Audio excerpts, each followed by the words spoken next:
I play drums in a Norwegian black metal band named Slain Senses. Being from North America, we don't have a lot of popularity, but we don't play for the fame.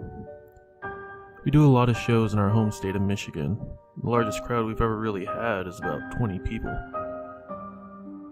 One day, Travis, our singer, received a letter in the mail from a guy claiming to be the manager of a record label in Norway. If you're not familiar, Norway's like the home of black metal. The letter was an invitation to play a festival. It was in a town outside of Oslo. Everyone was so excited, but I seemed to be the only one suspicious because it just seemed too good to be true. This is the chance we've been waiting for. If we get signed, we could just play our music for a living. We don't have to worry about doing anything else.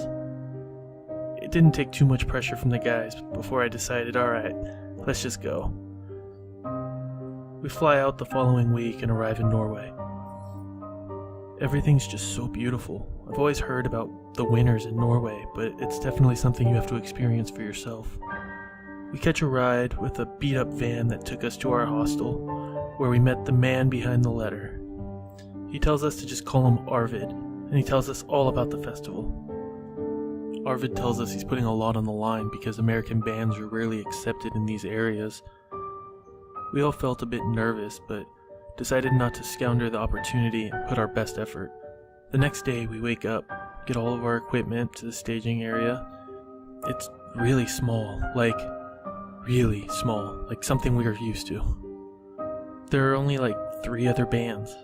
They all look at us like we're some lesser life form. I decided to break the ice and introduce myself to one of the guys nearby. As I walk up to him, he stands straight up, looks me in the eye, tells me, "Fuck off." It made us all a bit more nervous, but we decided to just go through our normal ritual. We take 2 shots of whiskey, get ready to play.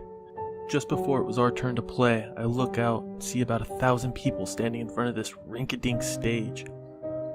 As the announcer presents us, no one makes a sound. Not a clap, not a whistle.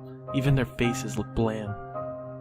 We only get through about 2 songs before Arvid is standing off to the side of the stage telling us we need to wrap it up. Once we get off the stage, he tells us how much of a mistake he's made. Tells us we need to leave immediately.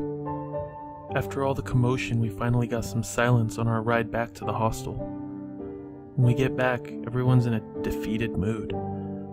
I decide to tell everyone that we should just stay one more night and enjoy Norway. It's not every day we get to see the country that started the music that is our passion. We go out and explore some of the nature around the hostel, and as we arrive back, the man I tried to talk to is standing outside of the hostel. We make our way towards him, and he has this dreaded look in his eye. He tells me that we're not supposed to stay and that we have brought bad spirits with us. Then he says the craziest thing. Krampus is out for blood. Krampus? Krampus? Are we living in a damn child's story? One of my friends politely tells him to fuck off like he did to us.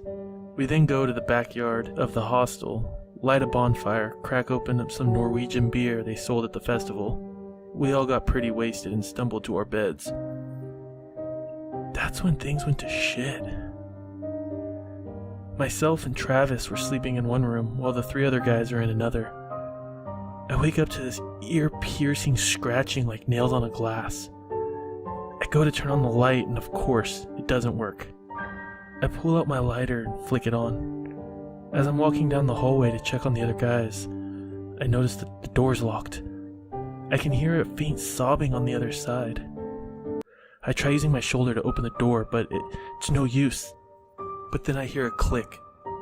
One of the guys opened the door, and I can't believe what I see. Our 2 guitarists are laying on the floor. Their fingers are all mangled and purple. I run over to them and ask them what happened. They can barely come to their senses. All they tell me is that they just woke up to this excruciating pain and saw their fingers like that. I look over to check on the 3rd guy. He's our electronics and songwriter. He looks like he's still sleeping. So I run over to him and notice that he's in the fetal position. So I wake him up, and before I can even place my hand on his shoulder, he screams, "My eyes!" I hold my lighter close and they're scratched to shit. Red marks all over. He grabs onto me crying, I can't see, I can't see. Just then I hear a loud thump come from my room. Travis! I run over and I see him standing in the window, only the moonlight bouncing off of him. He has his back to me. I call to him and he doesn't respond. As I walk closer, I yell to him, Travis! He turns around, tears rolling down his face. He looks upwards, exposing his neck. It's completely blue and purple. He tries to say something to me and all he can get out is a scratchy whisper. He points to the wall and there's a message scratched in. It says, Krampus will make the immoral ones pay with their prized possessions.